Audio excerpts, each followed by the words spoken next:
Okay, so the next thing that I'm going to do is we're going to determine the density of these liquids.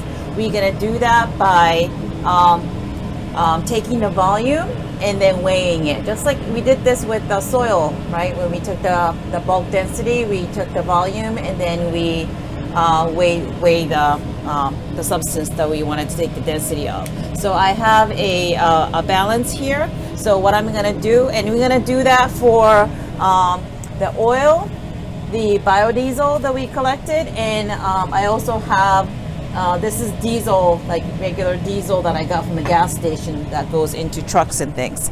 So let's see, let's do it in the order that's in your handout. So the top layer is first. So here is a top layer that I collected. Now this will probably be slightly different for each type of oil. So so this one is canola. Okay. Oh no, take it. I take that back. I didn't even have canola. This is olive oil. This is the one that the very first one we did. So this is olive oil. Okay.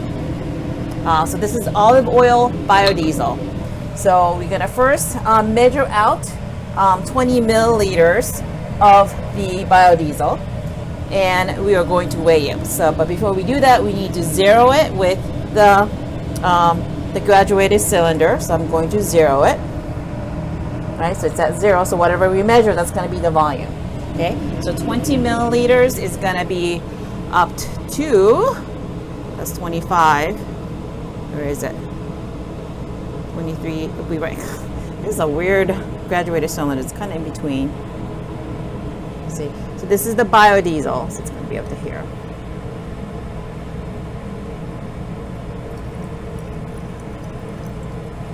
It actually pours very kind of almost like water.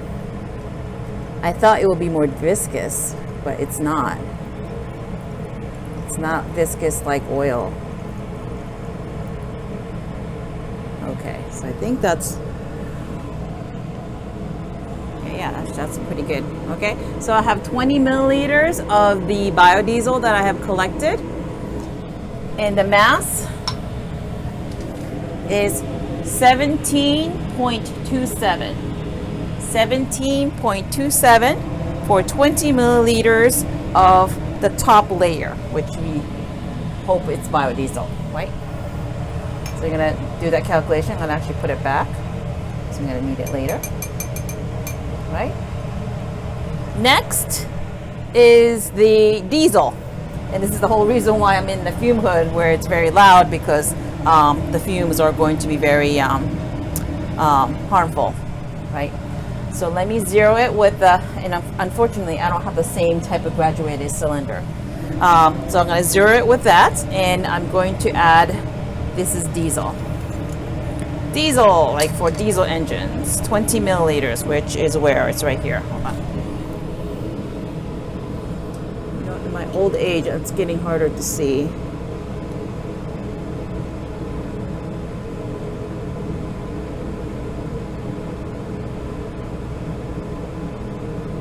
By the way, this is not the color of actual diesel fuel.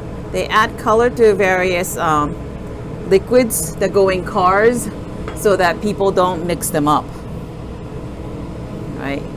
So like washer fluid, windshield washer fluid is a certain color, like the the transmission fluid or whatever other things are certain colors, so that people don't get them mixed up. So diesel has got this kind of greenish, yellowish color.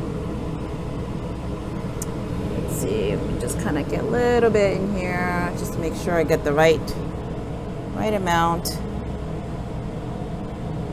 Okay. All right, so I got exactly 20 milliliters of diesel. Okay, which is, remember I zeroed it, so whatever the mass is here is going to be the mass of the 20 milliliters of biodiesel. So I have 16.95 grams. 16.95 grams for regular diesel. So this is the diesel, again, that goes into a truck. Okay. Now we're going to take the mass, or so that we can take a density of the olive oil. Okay, I'm zeroing the, I can smell the diesel. even with the fume hood. Maybe it's, I got some on my hand, that's why. I zero the graduated cylinder. I really don't have that much of this. Okay, and I am going to, I might need to go buy some more. I'm going to pour out 20 mils.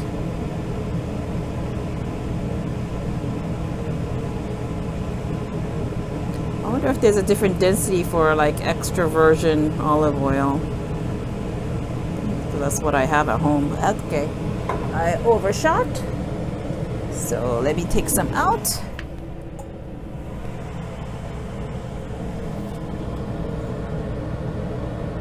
It's really not that bad. Actually, no, I didn't overshoot. It was good.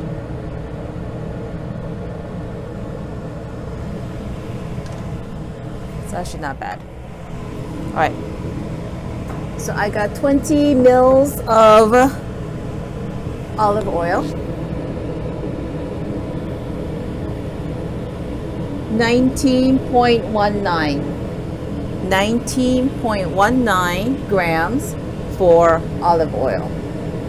Okay, so now you have your data, you have the mass, we have the volume. Now we can calculate the density. Okay.